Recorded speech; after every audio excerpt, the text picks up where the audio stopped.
20 लाख मुरब्बा मील का मालिक है और एक दमिश्क का गवर्नर है। ईशा के बाद दोनों इकट्ठे, दोनों दोस्त बैठते हैं, सर जोड़ के बैठ गए, रोने लग गए। रोते रोते तहज्जुद की अजान सुनाई देने लगी और ये दोनों सख्त रो रहे। हमने आखिरत के लिए क्या तैयारी की है? हम अल्लाह को क्या जवाब देंगे? हम अल्लाह से क्या जाके बात करेंगे?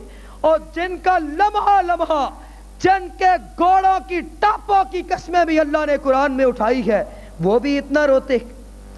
जिनको कोई गाली दे दे, बुरा कह दे, तो अल्लाह कुरान उतार के कहता है इन पे लानत भेजो, ये बुरे लोग, ये ऐसे लोग। और रब से इतना डरने वाले हजरत उमर बिन अब्दुल अजीज रजी अल्लाह ताला अन्हो खलीफा बने। और देखिए क्या उन मुअर्रिखीन ने नक्शे खींचे हैं, ये मोती कहां कहां से डूब के निकाल के ले आए। हजरत साले रहमतुल्लाह अलैह बहुत बड़े वली, बहुत बड़े शेख, बहुत बड़े मुहद्दिस। कहा एक दिन दिल चाहा कि अमीरुल मोमिनीन उमर बिन अब्दुल अजीज से मिल आऊं। बड़ी मुद्दत गुजर चुकी है, मेरा दोस्त था, मेरा यार था, मेरा संगी और साथी था।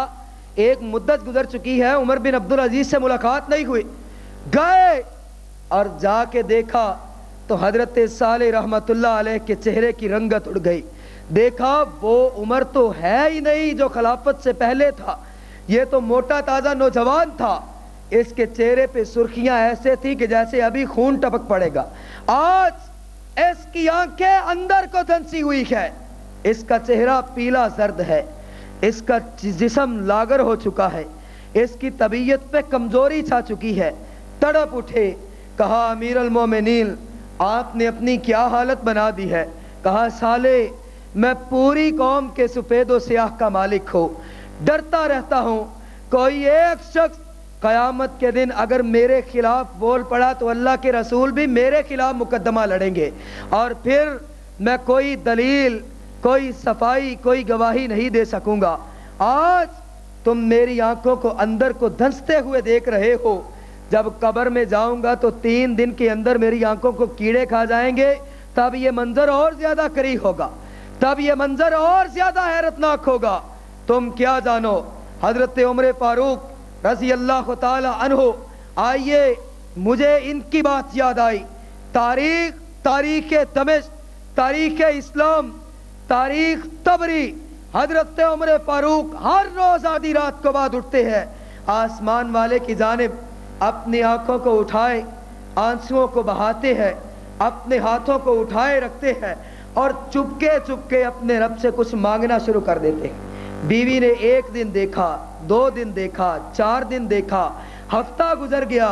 एक दिन बीवी उठ के आधी रात के बाद हजरत उमर फारूक के पास आ गई। कहा अमीरुल मोमिनीन मेरे सरताज, मेरे शोहर, मैं आपको अल्लाह की कसम देती हूँ, आज मुझे बतला दीजिए आधी आधी रात को उठ के क्या मांगते हो? आधी आधी रात को उठ के अल्लाह से कौन सी स्पेशल चीज मांगते हो, क्या मांगते हो? हजरत उमर ने कहा तुम अल्लाह की कसम ना देती मैं तुम्हें कभी ना बतलाता। मैं आधी आधी रात को उठ के रब से खिलाफत से दस्तबरदार होने की दुआएं मांगता हूँ। अल्लाह खिलाफत मुझसे वापस ले ले, हुक्मरानी मुझसे वापस ले ले, सरदारी मुझसे वापस ले ले, बादशाह मुझसे वापस ले ले। फरात के किनारे कुत्ता भी प्यासा मर गया तो उमर क़यामत के दिन मुजरम बन जाएगा। ये लोगों को ये डर है, ये डर है रब का, और ये डर उनको पूरी जिंदगी एक रात भी चैन से सोने नहीं देता था।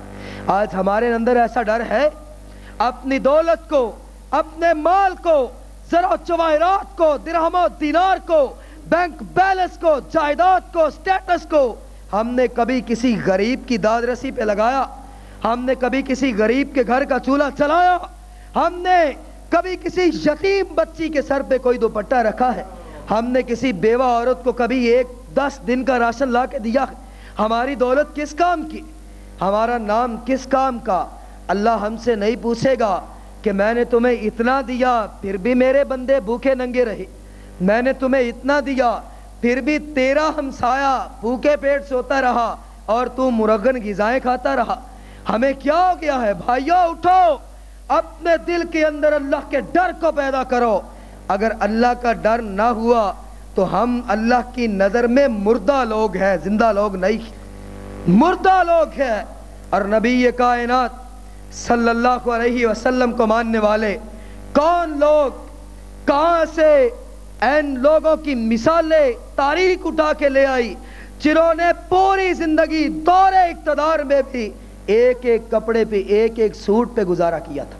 اور کن کی بات کروں؟ آج کہتے ہو جاؤ فلاں کو میرا پیغام دے دو، میں چودھری ہوں،